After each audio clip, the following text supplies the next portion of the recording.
story time about my journey with plant medicine. So in 2018, I had my first experience with plant medicine.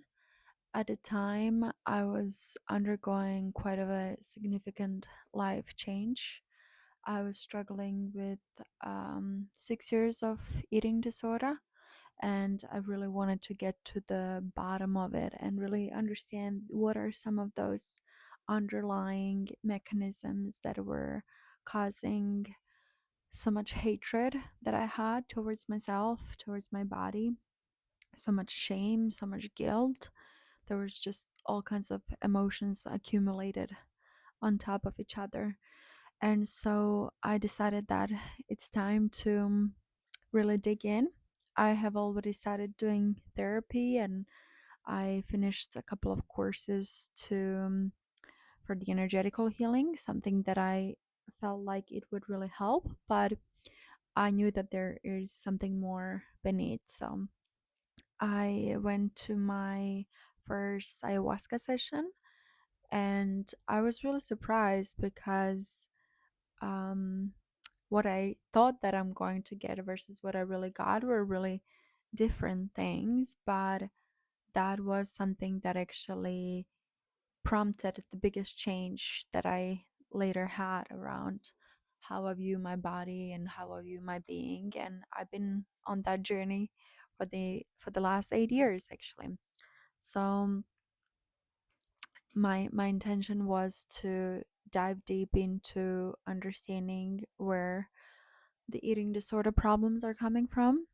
And what happened instead was I had a experience where my heart opened, and I had some awareness about living with a closed heart. There were certain experiences that I had in my early 20s that in order for me to survive them, I really needed to, at the time, detach from feeling and from being in my body. So I became a very armored person. And I'll never forget, I was dating one guy from South Africa, and one of the dates he told me, dating you is like being with a robot. It's like there's nothing there. You give me nothing. I feel nothing, and you're just like this wall that I talk to emotionally. And I took a lot of pride in that. I thought that I was really cool because of that. And I was like, wow, look at me having all this control over men, and them falling for me because they're trying to figure me out, and everything is like so mystical and complex, and all of those layers. But I didn't understand at the time how damaging that was for my sense of self and for my connection to myself and to my body. So my first ayahuasca was really breaking that.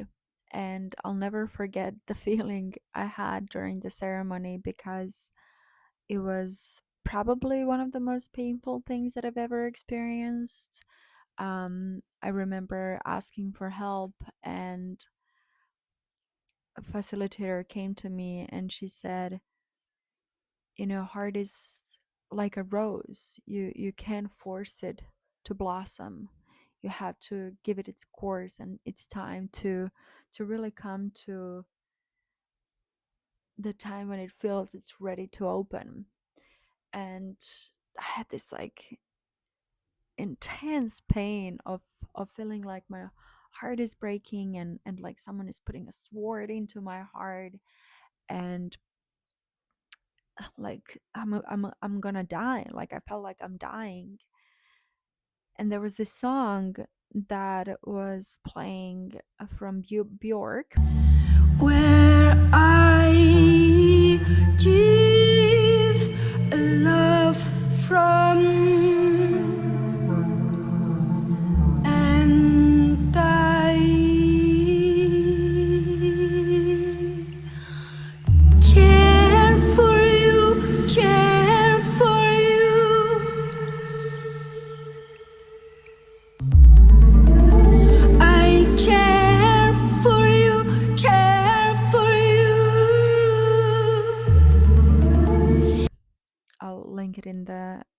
description. And I remember when she was saying these words like, I care for you, I care for you. It felt like my soul telling me, I care for you. That's why you're going through this. That's why it hurts like hell right now. That's your path to the liberation. And so I surrendered. And when I did, it finally, the pain and the suffering kind of started melting away. And I came into the like more easier, loving part of the process. And the day after, I was talking to shamans during integration process, and I told them how I'm afraid to love again, because if this is how it feels when your heart is broken, and if this is what it creates for you, then why would I dare to love again? And I'll never forget the shaman said, what hurts is not what the person did, but the unmet expectations that you've had going into that. And 8 years later, I'm still learning that lesson. And it took different shapes right now, but it's definitely a very, very big lesson. And so, right now in 2026, I'm going through probably one of the most painful processes that I've ever been through. It's a process of deep grief and sadness and pain that comes and goes. And someone really important to me, someone who for whom I opened my heart back in that ceremony 8 years ago. My former partner is now dying from cancer, and he's been my biggest support, my most fertile ground, the strongest pillar that kept showing in so many ways and helped me to really shape myself into the person that I am today, is literally right now in the hospital dying. And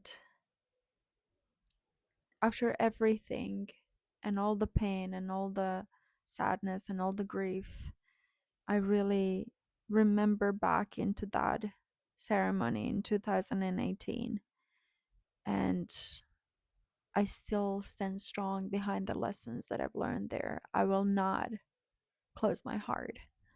I will not let myself not feel, because like one of my favorite movies, he fell in love into this man, and after they broke up, he was going through a really hard time, and his dad gave this beautiful monologue that I constantly go back to in my own life. It's, the levels to which you allowed yourself to feel the good is the levels to which you're going to be experiencing the quite opposite. And the grief, the depth of the grief just shows the depth of the love there that it was. Now you may not want to feel anything. Maybe you never wanted to feel anything. And maybe it's not to me you'll want to speak about these things, but feel something you obviously did. Look, you had a beautiful friendship. We rip out so much of ourselves to be cured of things faster that we go bankrupt by the age of 30 and have less to offer each time we start with someone new. But to make yourself feel nothing so as not to feel anything, what a waste. Right now, there's sorrow, pain. Don't kill it. And with it, the joy you felt.